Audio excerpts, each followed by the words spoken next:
kalled and welcome to Pandora.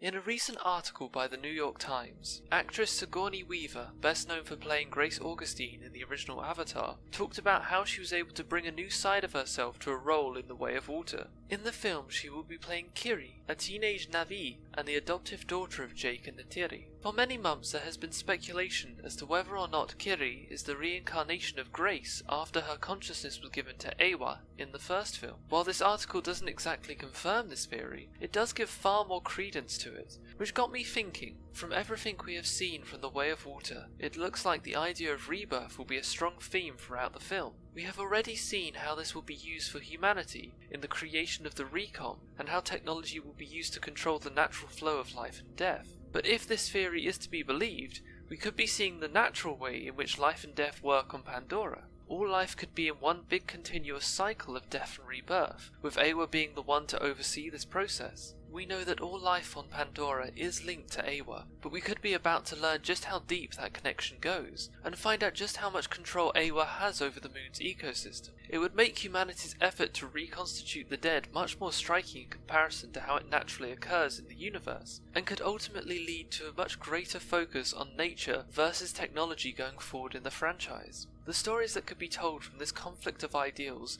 could lead to some very interesting places for the characters we know, and potentially lead to a much darker storyline throughout the sequels. I'm sure there will be much more to talk about this when The Way of Water releases in December, but for now it's fun to think what this all could mean going forward. But what do you think of the theory? Do you believe these themes will come to play a big part in the story going forward? And what themes do you think will be the centre of the sequels? I'd love to hear all your thoughts down in the comments below.